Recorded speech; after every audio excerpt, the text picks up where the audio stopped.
What is going on, YouTube and Spotify? This is the Just BSN podcast, and today we have episode 102. And today we're going to be going over the heartbreaking Browns loss, which was a lot closer than I think either of us could have predicted. We knew it was going to be a good game. We knew the Browns were going to be in it, but it was the way that we lost. Wasn't very fun. It was quite the gut punch. But there were some good things as well that happened. So I also can't wait to sort of highlight those things as well. So Andrew, how are we feeling after the 17-16 loss to the Cincinnati Bengals in Week 1? You know what? I wasn't really overly heartbroken about it because I thought we played really well. Honestly, I thought we played so good. Obviously, I thought we deserved to win that game. We beat ourselves in that game. Absolutely. And obviously we're gonna talk about that here in a minute. But we completely beat ourselves in this game.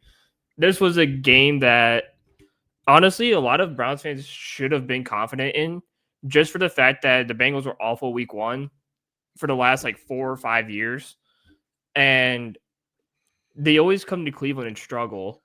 And actually, they just struggled against us the last few years, whether they're at home or in Cleveland. So, yeah, I think we were confident. And again, it was just the same things that let us down that we're so used to, which are drop passes, missed field goals. And honestly, if we get those things figured out, I would say we're a decent football team. Better than what so many people think of us. Yeah. I mean, look, both sides of the ball actually looked pretty good. Considering everything, the Browns controlled the line of scrimmage a little bit. They definitely controlled the pace of the game. They controlled a lot of the time in which we had of possession, which I thought was very, very interesting, especially considering the fact that we did not run the ball well at all, which is one of the negatives of this game.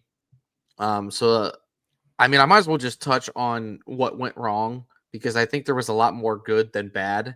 It's just the bad was highlighted because of the results of how the game unfolded. So, one, turnovers, which sucks because both of the picks that Flacco quote unquote threw were not his fault at all.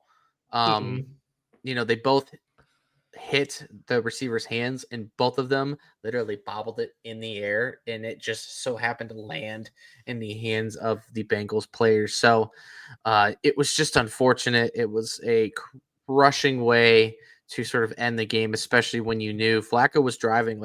Flacco was able to really pick apart, and it was really, really fun to see. But the other side of this too is the run game, man. We hyped this up all year long, and we knew that it wasn't going to be as good without Judkins as it can be. And Dylan Sampson was a positive, but you know me, I've been very, very, very critical of Jerome Ford, and I have given it to him this whole week because 8 carries, 6 yards. That doesn't even feel like a real stat line for a running back in the NFL. And yet somehow this dude could not and would not do anything to help us out on offense. And if it wasn't for Sampson, we wouldn't have had anything to go at all out of the backfield because at least he made his mark also in the pass game. Jerome Ford didn't even get involved in that either. So once Judkins comes back, I'm definitely rooting for the potential exit of Jerome Ford because I would rather run with 3 rookies than deal with 2 rookies and a declining Jerome Ford that has no real value on the team anymore. Yeah, no, I completely agree. The run game was something that we thought was going to be, not solid unless Judkins was in the starting or was basically starting or in the lineup.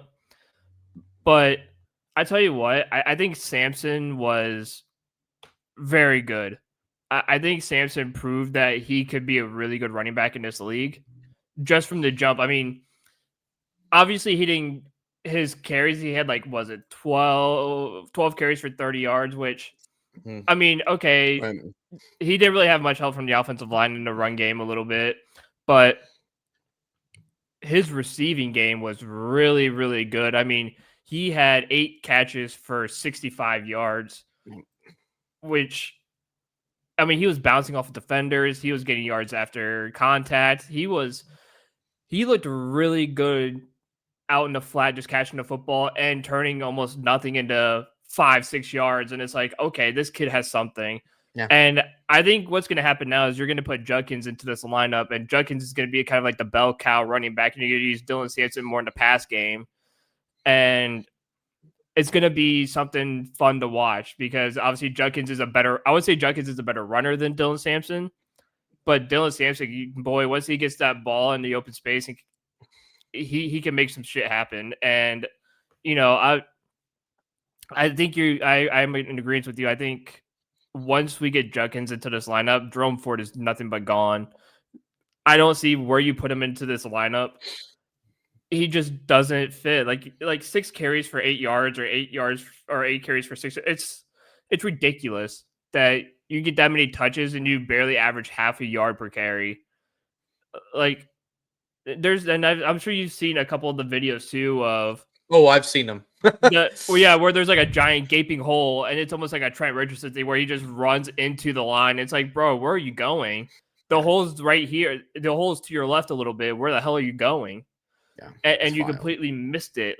Like, do you need contacts? Do you need LASIK? Do you what like?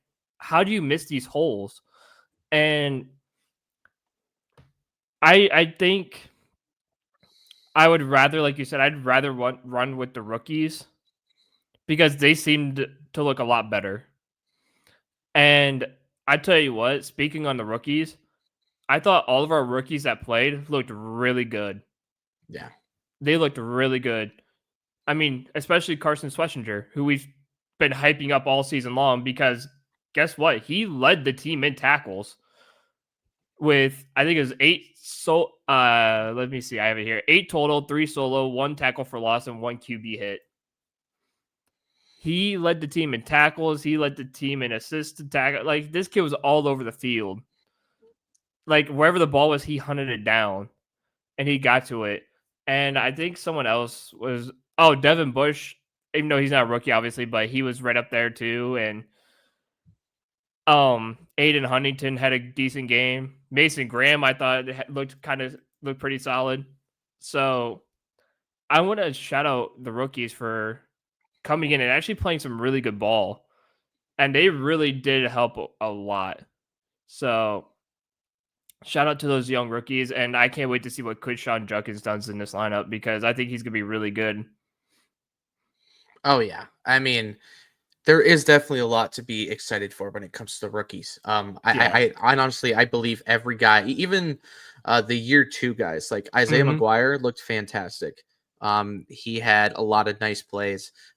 Honestly, the D line in general looked better, and I really thought that the D line in general really stepped up in the second half, specifically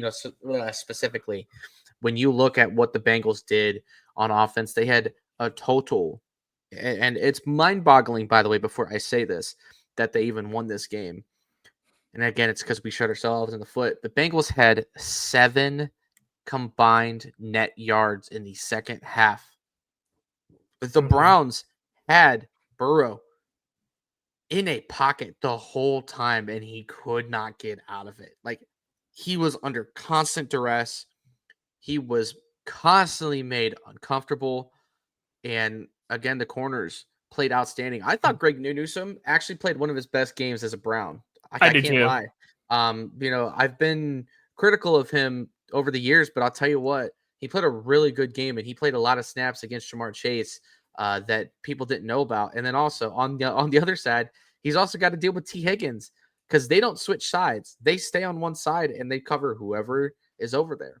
So both of the DBs get to really, gather in. and really get a piece of each receiver. So the Browns were able to hold them in check. Even Chase Brown really didn't get anything going. I think he had like 30 yards on the ground as well. So the Bengals in general, they just couldn't get the ball moving, and it was impressive. So again, when you talk about Schlesinger, you talk about Graham, like everybody played really, really well. And I think that is definitely a thing that you have to build off of. And, you know, you look at how the offense played once again. Flacco played pretty solid. Like he played a much more efficient game. And when you get rid of the turnovers, that again were not his fault, he played so well. He Mhm. controlled the pace of the game. He made great reads. And I'll tell you what, he loves Harold Fannin. And guess what? Yeah. I do too. I've been saying for a while how hyped I've been of his for being on the Browns. And I tell you what, um, whenever they decide to move on from Njoku, which hopefully doesn't happen for at least another year or two, but at this point, it is very much a possibility. Yeah. And there's a reason that they drafted a guy like him, is because at some point they're going to need to address that. And he's going to be a quality guy to replace him. I tell you what, they used him everywhere. They used him as a fullback. I think they even used him in a wildcat Yeah. spot as They well. did. Like he was kind of everywhere.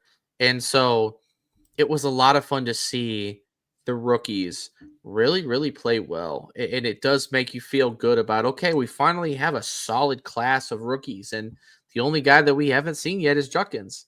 Now, he met with the NFL today, so we'll see what kind of news spews out about that and how long it takes for them to do this, because you know how they are. They're very uh, they like to take their swell time in doing that stuff. And you may not see him in this week's game. I think that's going to push it, but I believe week 3 or week 4, as long as he doesn't get suspended, you could see him. So that would be a huge boost for the Browns. But in the meantime, I would like to see a lot more of that uh, Sanders kid that scored the first score earlier on in the game.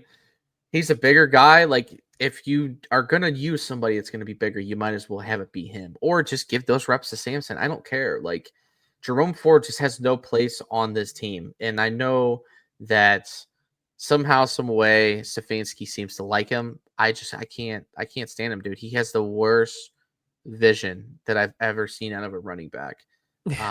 It's almost impressive to be honest with you, how bad he is at reading the line and seeing where the holes are, and it just almost seems like he kind of gives up on the runs if he doesn't immediately get a hole.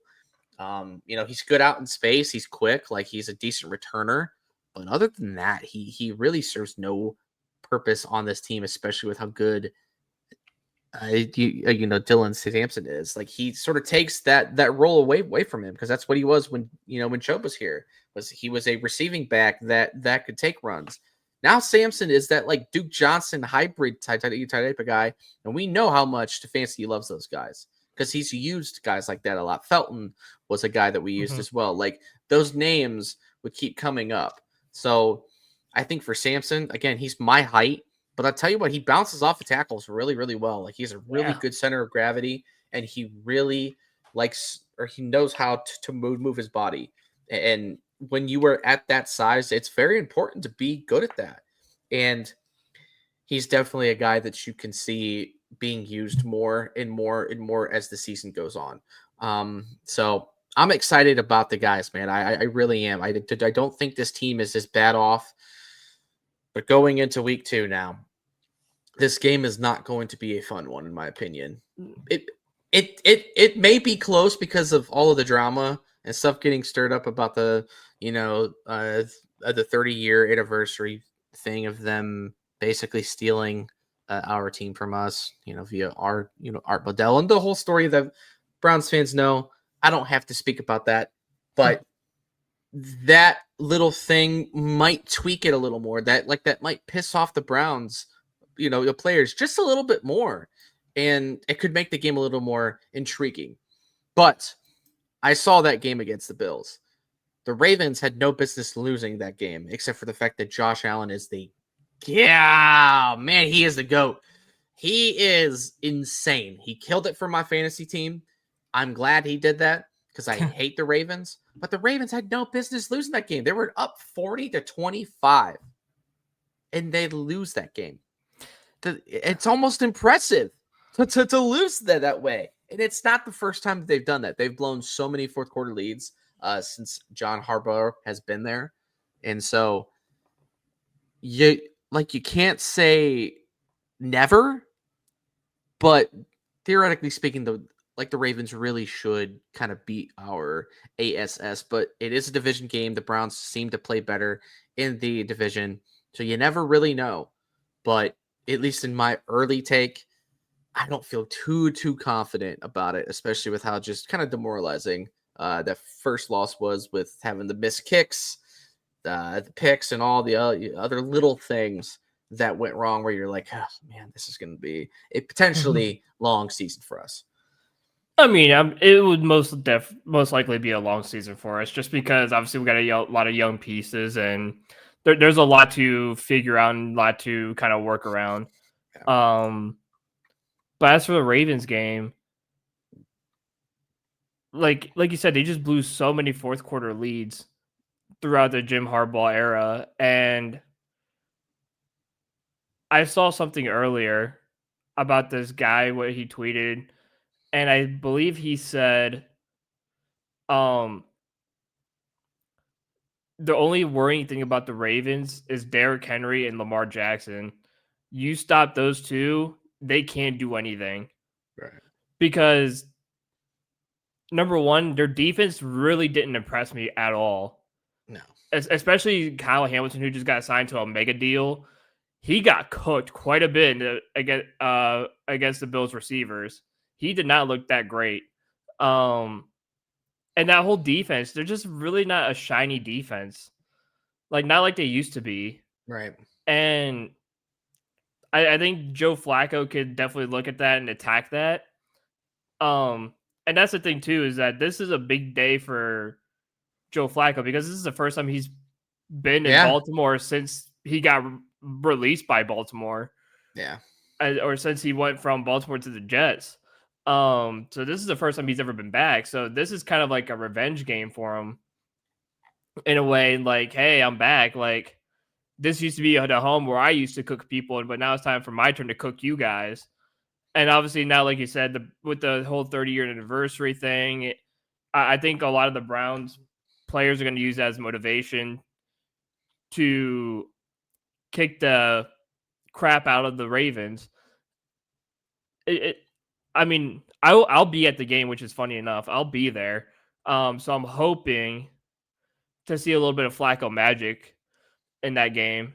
But I think they're going to cook up something to where they just come out and surprise the Ravens. Now, do I think it's going to be a win? No, not necessarily.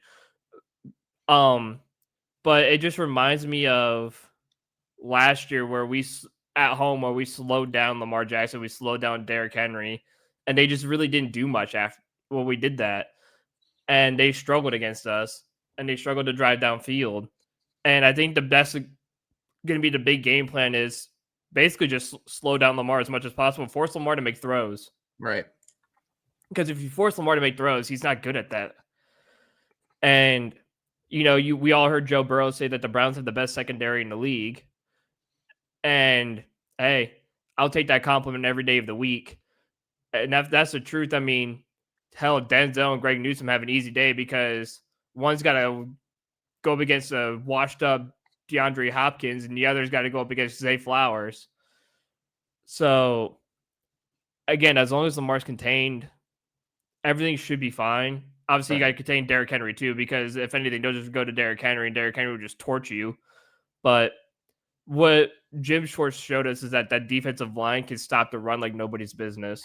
And that defensive line is just crazy. I mean, you saw he had Myles Garrett go from one side of the DN to the other side and swapping with all these other guys and whatnot and rolling through. And I mean, Myles Garrett was all over that defensive line. Yeah. And I think that's got to scare Lamar a little bit because you don't know where Myles Garrett's going to be. because you might see him like, okay, he's on the edge, and then you're going through your pre-snap or whatever, looking around. Next thing you know, Miles is not there anymore, and you're looking for him. You've already snapped the ball. Where the hell is Miles? Oh, here he comes barreling down the middle, straight at your face, and you're like, oh, like what happened with Joe Burrow on Sunday, where you saw Miles coming screaming right through the middle. It's like, gosh, but it's one other stat that I will say is that since 2020, the Browns and Ravens have split the series every season since 2020. And I think it would have been every season since 2018 too, but I think we got swept in like 2019 or something Mhm. by the Ravens or whatnot. But since 2020, the Browns and Ravens have split every season, whether it was the Browns winning in Baltimore or the Browns winning in Cleveland. So that's the kind of optimism I'm going into Baltimore, is that I have a good feeling that we'll split with the Ravens again. It's just, which game do you split in? Yeah, Are you splitting this game, or are you going to win this game? Or are you going to win the game in Cleveland? yeah, Um, so, and I have a good feeling it could be this week, just because of the added motivation with the 30-year anniversary, with it Joe Flacco being his first game back in Baltimore.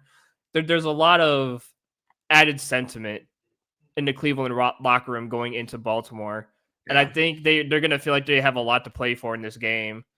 And I think the Ravens, don't get me wrong, they're going to come out pissed off that they've lost against the Bills. But again, these guys are known for blowing leads in the fourth quarter all the time. This is nothing new to them.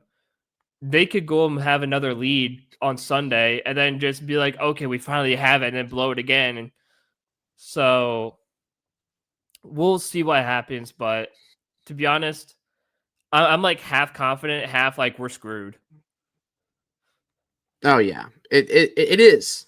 Like that's the best way to describe it. Is it's like you're half confident, but you're also like, man, like the It's Ravens going to be a looked really, blowout. really good still. Like they were still able. Now now I will also say the Bills, defense didn't really truly show up that well either. They didn't do a good job of containing Lamar, which No. I say that, but it is a difficult thing to try to contain Lamar. Mhm. But we are one of those teams that have done it at times and really made him throw the ball.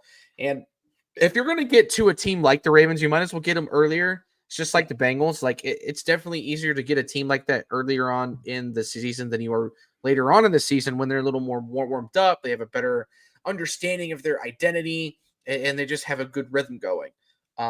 So the Browns have an opportunity, but the level of optimism isn't quite as high this week as it was last week. And this is the start of the stretch now, guys. Like this is going to be a tough next like 5 or 6 weeks of this team. Like we don't know how many wins we're going to come out of when this is all said and done. Like theoretically, you thought at least the Bengals game was going to be the win. And when you fall short like that, I think that's what made it so depleting for us was it was like, man, like we just kind of choked away the one almost not guaranteed win, but the most likely game that we could have gotten a win for the next month and a half. And if that's the case, man, Berea is going to be a tough place to be for some of Yeah. the players and coaching staff because, again, these players can play well all they want, but I'm tired of the moral victories. I'm tired of it. I'm tired of having to take the good from the bad when the bad means a loss. Um, I would rather win and be like, okay, we won, but there are still some things to clean up. So this is what they have to work on. It's a lot easier to go back and then watch that film and say, okay, we won, but hey guys, we are not perfect by any means. And yeah, we're gonna see. I mean, you really hope at the very least that the kicker can show up and kick a dang field goal. You miss a PAT and a field goal at the end of the game. I mean, you win by 3 points at that point. If you make both of those, so you gotta get your points when they're given to you, and those are some of the gimmies. you can't afford to miss kicks. So, Smith will kind of be, I'm sure, on a game to game basis at this point. I don't necessarily think the Browns are going to be too locked down on him. But for this week at least, he's still on the team and they still plan on using him. So we'll see if he can bounce back. He's young, but I would love for him to bounce back and at least give us some good wins. But I mean, I don't know. That's really kind of all that I have to discuss in terms of this game and in terms of just the Browns in general. Like again, this week is going to be a very, very, very tough one. Um, and again, the key, as you said, is to just keep Lamar contained and make him throw the ball. Like he is Mm-hmm. not, he's better than he was in previous years, but if you make him uncomfortable, he's going to be prone to make mistakes. And you know, this is a Browns team and a Browns defense that should try to get as many takeaways as they possibly can because it's going to be the one saving grace that they will have. Um, so if you can keep yourself off the field and really get them, 3 and outs a lot, that's going to be a way to really, really help yourself out against a team like the Ray Ravens who can score at will. I mean, Derrick Henry still looks like he's 25, man. Like he obviously Yeah. had the huge fumble at the end of that game that literally costed them the game. But besides that one play, Derrick Henry was on a freak show uh, on that night. So it's not like he doesn't have anything left in the tank. He is still a baller. And the Ravens in general, man, they got some players like, Say Flowers is no joke. D Hop had a nice catch last week for a touchdown. They still have Bateman. They still have, uh, a nice little set of running backs as well. And again, their defense theoretically is a pretty good defense. It's just they didn't play that well against the Bills, which is, I think, the most shocking part about that game was the Bills don't really have a lot of like solid players. Like, I mean, like, there's no receiver that really scares you there. Like Keon Coleman Mm-hmm. finally seemed to have a pretty good game, and maybe he continues that. But you have guys like Jordan Palmer and uh, Khalil Shakir, and just guys like that are they're not overwhelmingly crazy, but they're just not scaring you. You have Kincaid who they don't use enough. James Cook is the one guy on that team I think that is like the X factor besides Josh Allen. But Josh Allen makes it happen with his legs and his arm, and he just makes everybody else better around him. So um, that's how you beat a team like that. The Browns don't have that true saving grace. So it's a lot of what ifs. It really is. It literally comes down to a lot of what ifs. So we will see if the Browns can actually come through with that. But like I said, I currently have my doubts at the moment. I mean, yeah, I do too. And the last thing that I have is I did see somewhere, and I don't know how true this is statistic wise, but I saw that when Lamar's pressured, that he is it's something like when he's pressured, he has like one of the worst like passer ratings in the league or something when he's pressured. Yeah. And he's like forced to make like big time throws or whatever. So in reality, if you can contain Derrick Henry and force Lamar to throw, you have a very good chance of beating them. And like you said, the Buffalo Bills defense didn't look that great in that game, All right. and they still won that game. And again, to the credit of Buffalo, the Ravens defense didn't look that great either. Like the Ravens defense looked just as bad, if not worse, than Buffalo's defense. Yeah. And again, last year our defense was worse than it is this year, and we beat them. And I think we've held Lamar to absolutely nothing in that game, and Derrick Henry. So if you could recreate that performance, hey, you can go out there and you can go win yourself another ball game like that, and then you'll be telling yourselves, hey, we should have been 2-0 instead of 1-1. Yeah.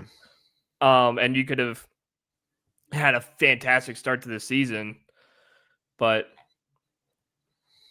at this point, I feel like I'm more worried about the kicker than I am more worried about anything else right now. Because, like you said, if I'm Andre Schmidt, I'm gonna make every kick from here on out because I don't want my ass to get cut. Yeah. And I think they said that. Well, they didn't say anything, but I've heard inklings that there's a potential chance that basically, if he did what he did last week, he's pretty much gone. Because I Yeah. mean, the only reason why he would stay is because there's no one else in the kicker market. That's probably the only reason he would stay. Yeah. So, Absolutely. but watch your back, Schmidt. Yeah. Better be making them field goals, bro. Yeah, listen. When it comes to kickers, your time can be up really, really short. Like you don't have a lot of room to mess up. Like teams replace them like nothing. Like Yeah. it's really like that. If you don't have a solid, like a solid guy that's been there for 20 years, like a Chris Boswell or even a Matt Prater who literally just came in on a red eye for freaking Buffalo and won Yeah. them that game. He's 41. He's been in the league forever. Like when you get I a especially chance didn't look for at that, him. I know, like it makes no sense. Andrew Berry is an idiot, but that's here nor there. I actually wrote an article about him that should go up on the Dogland sometime this week, probably Friday. There I you would go. think, or even tomorrow. So if you guys want to know my true thoughts about Andrew Berry, go follow my Twitter there, which is at Zach Stripler 50. And yeah, I had some pretty choice words. I was not too happy on Monday. I can't wait to read it. Yeah, it was a good time. But yeah, Yeah. man. I mean, I don't know. Why did you Hey, shoot, let's just get into our Predicts? predicts. Yeah, why not? Let's do it. Let me pull up. Yeah, yeah. That way we don't have as long of a video because last week's video was like a minute, like 15 or An an hour hour 15. and 15 minutes. So All right. Here we go. So we got NFL Week 2 starting off with a pretty fun Thursday night football game yeah. tomorrow. Um Thursday, 8:15 p.m. We have the Washington Commanders versus the Green Bay Packers. So I'm gonna take Green Bay, and the main big reason why I am is because I'm hearing that Jane Daniels is dealing with a wrist thing that he's dealing with right now. So I don't know how healthy he is going to be going into that game. And Green Bay's defense looked pretty solid. And they're at home. They played a really good game against Detroit. So I'm seeing Green Bay going 2-0. Yeah, I agree with you. I wrote down Green Bay as well, just for the fact that it's mostly just due in part to the Jane Daniels injury. If Daniels can't go or whatnot, I don't trust whoever the backup is at this point because it's changed. I don't want to say it's Kyle Allen because I don't think it's him anymore. And I know Sam Howell I think went to Seattle.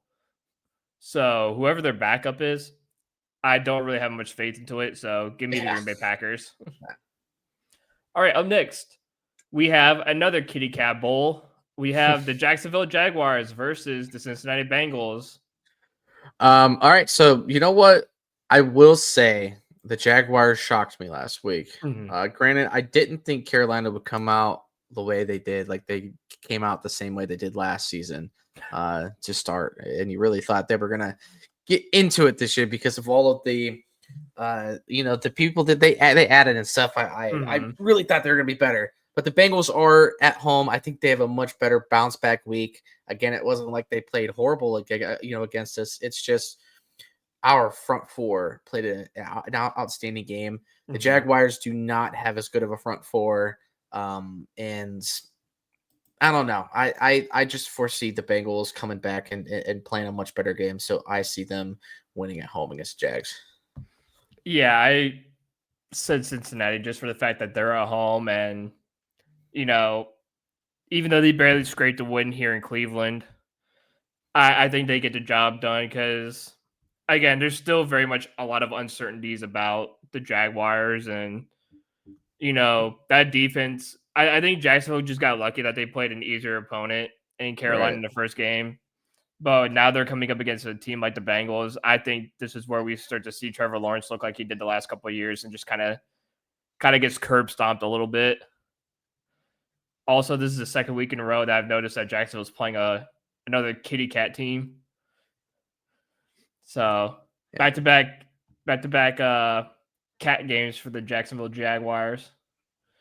All right, game number 3, we have the Fighting Rams.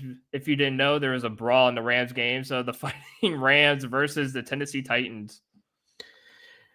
I'm gonna say Rams, but I will say Cam Ward looked really good week 1. Like he looked like he knew what he was doing. He looked prepared. And they just fell short. His receivers failed him miserably in this first game. So although I can see, honestly, I can see this game going both sides, but I'm gonna go with the Rams just because they have more weapons and they theoretically should play a little bit better, even being on the road. Because again, the Titans are going to probably lose a good amount of games this year just because of stuff like that. But the Titans played a really good game, and I was really impressed with them. So I really wouldn't be surprised if this game gets flip flopped. Yeah, no, I went with the Rams as well, just for the fact of, I mean, like you said, Cam Ward looked good, but that the receivers just looked awful. They let him down, and outside of that, like, I just think that Tennessee still is just not a good team. I don't think they have that good of a coaching staff, to be honest with you. Um, it's just, I think Tennessee's just a mess.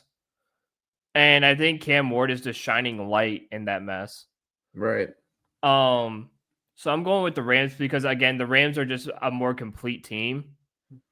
And it's a game where Matt Stafford really doesn't have to try too hard to win this game. So I will take the Rams. Moving on to the Pats and Dolphins. Hooey. The Dolphins looked awful in week 1. They got that butt kicked by the Colts. I think that was one of the games that I had gotten wrong.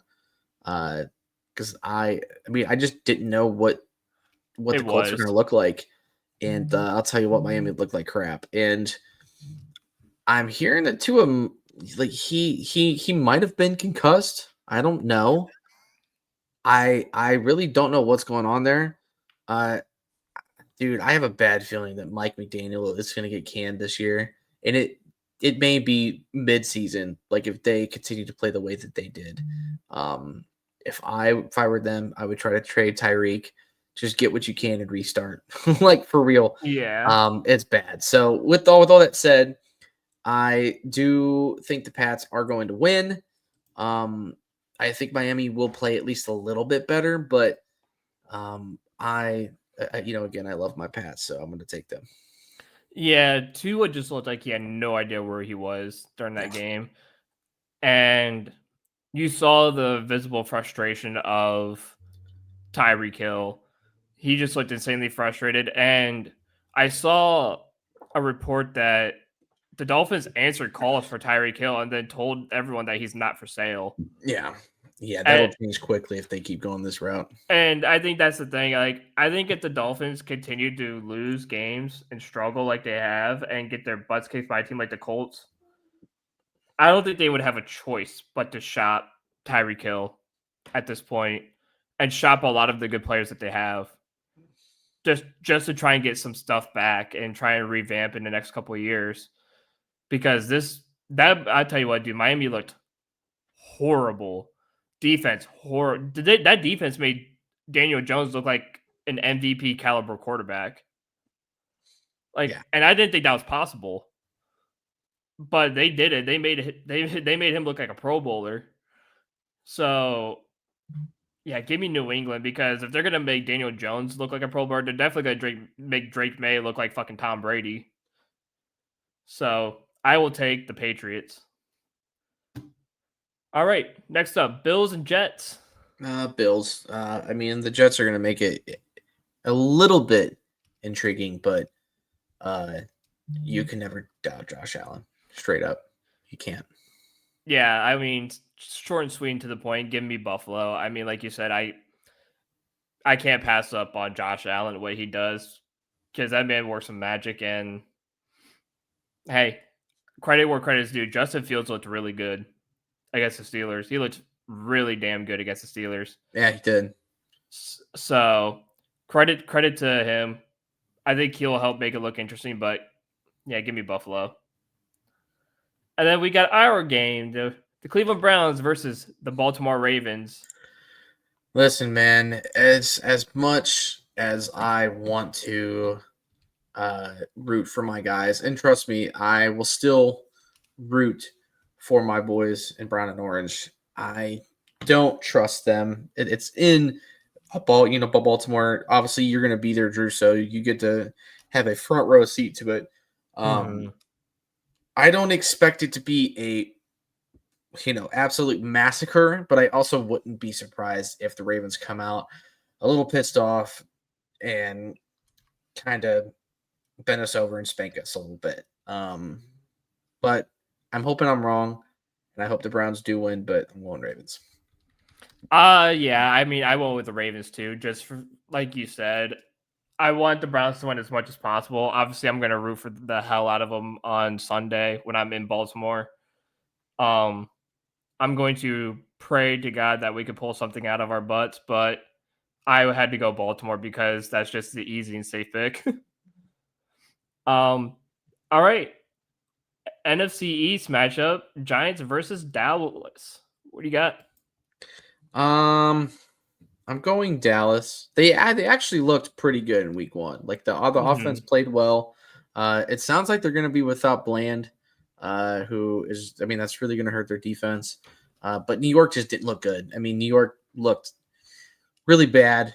Who knows how long they're going to put up with Russ's stuff before they try to throw out Dart. But yeah, I see Dallas winning this game. Yeah, I said Dallas as well, just for the fact that my thing was I don't know when they're gonna throw out Jackson Dart, but it could be after this Dallas game because Russ just did not look good at all in Week 1. So, and I heard, and I don't know if you heard about that Brian Dable after the game went to the front office and basically said, "I want Dart to start." Yeah. So there's basically no faith in Russell Wilson. And I think Wilson will start in this game. And if he loses, I think he'll get benched for Jackson Dart. Oh yeah. It's only a matter of time. Yeah. So give me the Cowboys, especially since they're at home too. Yeah. All right. Chicago Bears versus the Detroit Lions. Oh man. You know what's crazy is the Lions looked really, really bad in that Yeah. first game. But I'm gonna give them the benefit of the doubt because I think Caleb Williams looked like crap on Monday night. Um, he needs a lot of work with his throwing mechanics, man. Like he is so off balance when he throws. It's not pretty to watch. Um, they did some good things, and I'll tell you what, Chicago's defense is going to be tough. And it may very well give Detroit some problems. I know, was it last year they almost did it to them? I think it was on like Thanksgiving or Yeah. It was a Christmas or Thanksgiving something like game. that. Yeah, so I mean, I can see Detroit flopping this and going 0-2, which would be a storyline, but um, I think they bounce back. I think they play better. Um, just hope I'm not wrong on that. No, I hope you're not either because I went with Detroit as well. Just because, again, Caleb Williams did not impress me whatsoever. Um, and that was my reasoning last week of why. Obviously, we went separate last week. Yeah. And you had, excuse me, Chicago, and I had Minnesota, and just Caleb Williams just looks horrible, dude. I said it. I mean, we've both said it since he came out of college that he was going to be an NFL bust. Don't get me wrong; he's solid. He's good when he's running, and he has good use of his legs, and he can run. But once you get that guy to pass the ball, that dude does not know what he's doing when he's throwing that football. Right. It looks horrible. So give me the Detroit Lions scraping out another tough one against the Chicago Bears. All right, we got San Fran versus the Saints. And mind you, I think they're saying that Brock Purdy could be out for a couple weeks. Yeah. This is an interesting take. Because they've lost both Purdy and Kittle. Yeah. They are both going to be out for the next few weeks. Kittle was just put on IR, I which think doesn't. I think Juwan Jennings is also injured a little bit too. Yeah, like it's weird, but San Fran's in a rough spot. Mm-hmm. I hate the Saints, and I don't think they're going to be good. But this is one game I can actually see them winning just because of the, the current state of Mm-hmm. San Fran. So I'm actually going to give the Saints this one. It's not going to be pretty. And again, if the Giants can still at least, or not Giants, the 49ers, if they can still get CMC going and just have him be a big part of the run game, then I can see them winning. But I don't know, man. It's going to be a lot to ask for the backup there because I don't even know who the backup is for San Fran, to be honest with you. It's Mac Jones. Watch Kyle Shanahan have him throw for like 300 yards. But I'm going to go with Saints. Screw it. We'll go different. So I went with San Fran just for the fact that, like, I get it. Mac Jones might be the starter, but again, you've got Christian McCaffrey. You still got Ricky Pearsall. And I think I just looked at the depth chart, and Juwan Jennings is questionable. But I just forgot that they just signed Kendrick Bourne back. Mm-hmm. So Kendrick Bourne is now the wide receiver 3 right now. Will probably be the wide receiver 2 if Juwan Jennings can't play. But if Jennings does play, then he still at least has all 3 receivers to throw to and Christian McCaffrey. So the Kittle loss won't be so bad. But, and I forget who the backup tight end is. It's Luke Farrell. So I don't know. It's just hard to bet against Kyle Shanahan for some reason because Kyle Shanahan just does wonders with random people. And like you said, it's just one of those gut feelings where Shanahan can make Mac Jones throw for like 350 yards for some reason against the Saints, and the Saints the 49ers just somehow blow out the Saints by like 30. So, and I don't forget too that the San Francisco defense is still really good. So I haven't counted that out either. So give me San Fran. All right, we got Seattle versus Pittsburgh. Tell you what, man, Pittsburgh looked pretty good. A-Rod looked pretty good. He had 4 touchdowns in that game. And I don't know. I don't really care for Seattle. I'm telling you, man, Sam Darnold doesn't really impress me still. Seems like Pittsburgh's at home, so I'm going to take them because they're at home. I did the same thing. I took them because they're at home, and Sam Darnold just did not impress me in that first game with Seattle. Mm-hmm. And Seattle's just kind of a mess right now too. Yeah, they really are.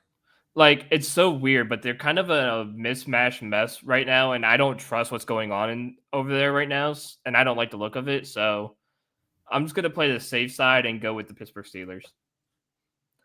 And then we got Denver versus MVP Daniel Jones and the Indianapolis Colts. I do think that the Broncos are going to play a better game. Bo Nix had a pretty rough one, but despite that, they still won. Mm-hmm. The Colts have a pretty solid defense as well, but I think the Broncos have a better defense than Miami did.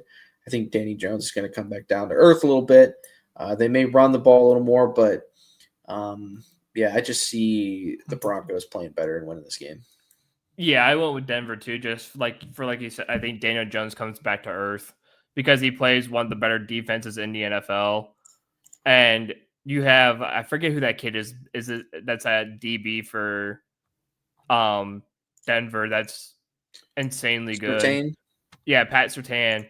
So when you got to deal with Pat Surtain, man, Daniel Jones is not going to have a good time. Yeah. So give me the Broncos just for the defense alone. Like the offense doesn't have to do too much. Just that Broncos defense is just insane. Then we got Carolina Panthers versus the Arizona Cardinals. The Cardinals looked pretty good week 1. Obviously, Carolina did not. The Cardinals are at home. I think that's going to help them. I know Kyler doesn't necessarily look the best, but the run game's pretty solid, and I know they're using Marvin more, so I'm going to take Cards here. Yeah, I took the Cards just for the fact that I just don't trust Carolina whatsoever anymore. Bryce Young does not look like an NFL quarterback. And I'm sorry to all those Carolina fans, but that team is still dog water. So give me the Cardinals. I just think they're better overall than Carolina. All right, Eagles and Chiefs, the Super Bowl rematch in Kansas City. Ooh. This is a good one. It's a tough one. I'm going to go Philly here. Even though their defense did not play quite as well, Kansas City didn't look that impressive against the Chargers. I mean, Herbert played a really good game against them. Their defense didn't look as good. Like they're at home, so like I can see the Chiefs winning the game for sure. But if the Eagles can show up and get more pressure on Mahomes, it's going to do some wonders, especially when Mahomes is now without Worthy. So they're now down another receiver, which means Hollywood Brown is going to get 17 targets. So if you haven't picked him up in fantasy yet, or if he's still available, go put in one for him. I don't care for who. Put one in for him because he is going to be the lead guy there, besides Kelsey. So, and I just really wasn't impressed with the run game as well. Like the Chiefs really didn't get their run game going, and I don't see that being able to do much better against a team like the Eagles. So I'm going Eagles. Yeah, I also went with the Eagles too. I just think the Eagles defense is a lot better. And they really proved that, not just during the Super Bowl, but week 1 as well. The Eagles are, I just think the Eagles are the best team in football right now. And it's not even in question. The run game was awful for Kansas City. Another receiver down, like you said. That offense just looks like it can't get going, especially with this kind of defense. And Jalen Hurts just looks really, really good. I mean, there's just no ways around it. I just think Philadelphia is the better team and is the best team in the NFL right now. Yeah. All right. Falcons versus Minnesota. This is going to be a fun one. Yeah. I will give it to McCarthy. I really wasn't like impressed with him, but he got the momentum going and he sparked something in that team within that fourth quarter. And I mean, he made it happen. And he's definitely a winner. He's not the best quarterback in the world, but he's definitely a winner. That being said, I still like the Falcons here. I think they played a really great game. And I'll tell you what, Penix looked pretty good. He did. And as long as Drake London's available, as long as Kyle Pitts is available, and Bijan, that team is going to be able to score. So I'm going Atlanta here, man. I mean, I know the Vikes are at home, but I don't think it's really going to matter too much. I also went with Atlanta to be fair. Okay. Because you said all the points. Michael Penix looked really good. As long as they have a healthy Drake London and a healthy I think you still have Ray McLeod out there who's solid. They as long as they keep Bijan and Tyler Algier healthy and Kyle Pitts. I mean, the Falcons offense looked really, really impressive, and their defense looked just as impressive too. So I don't know if it was just Minnesota playing the Bears that kind of made McCarthy look good at the end.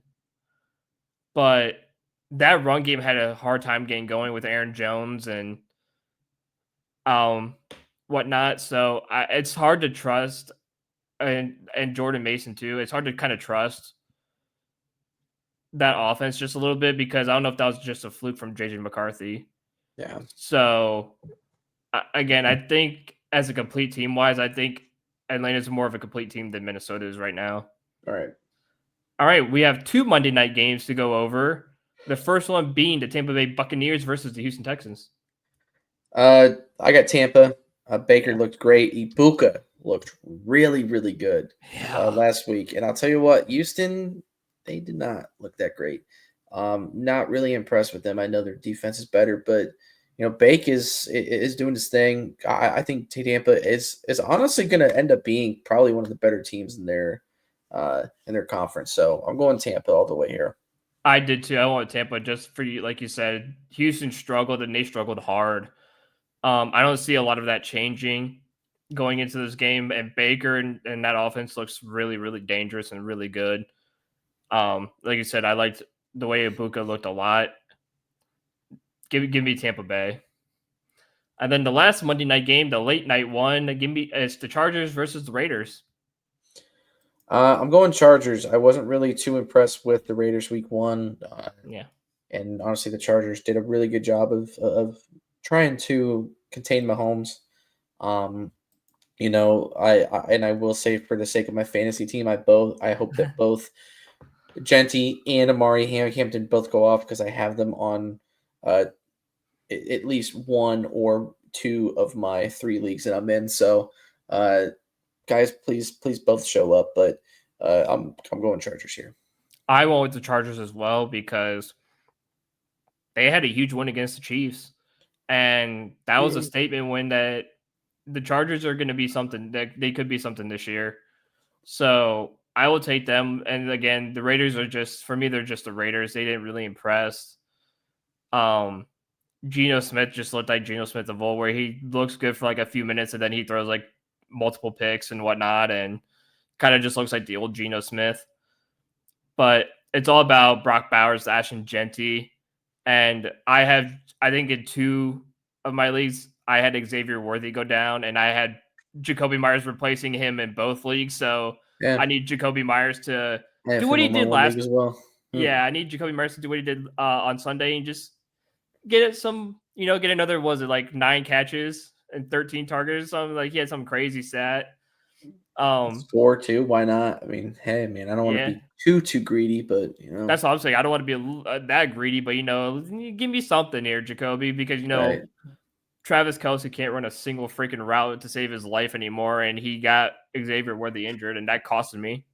Yeah, I mean, look, this is probably Kelsey's last year. He definitely doesn't give a crap about football. I mean, how could he? He's literally going to marry the single Biggest biggest pop star in the world. Like, Yeah, he he's doesn't need the good. money. He's good. He's set. Like all he has to do is just not cheat and be Yeah, cool, and and he'll be fine. he's got his podcast. Yeah. Oh yeah. I mean, honestly, the podcast will probably make him almost as much as he's making now. So screw it. I mean, I don't know. I don't know why he didn't just retire. I don't either, but yeah, I will take the Chargers. And screw you, Travis Kelce, for not running a route properly because you cost me a player. Yeah. Also, before we head on out of here, check out our sponsor, Effortless Wins, for sports betting advice and plays to boost your wins. Talk to Tony and Gray. The links are in the description. It's NFL season, baby. So be sure you lock in, go talk to them, get your NFL picks in, and let's ride, baby. Get those picks in. We could ride together. And me and Zach are going to give out picks here soon, too. So Yep. Make sure you guys go and check those out, too. We'll probably do it on here, or we might do it on TikTok, or we might just do both. So check them out. Hell yeah. All right, guys. We will see y'all next week with hopefully a Browns dub under the belt. And if not, we'll have tons to talk about there. We'll see you next week.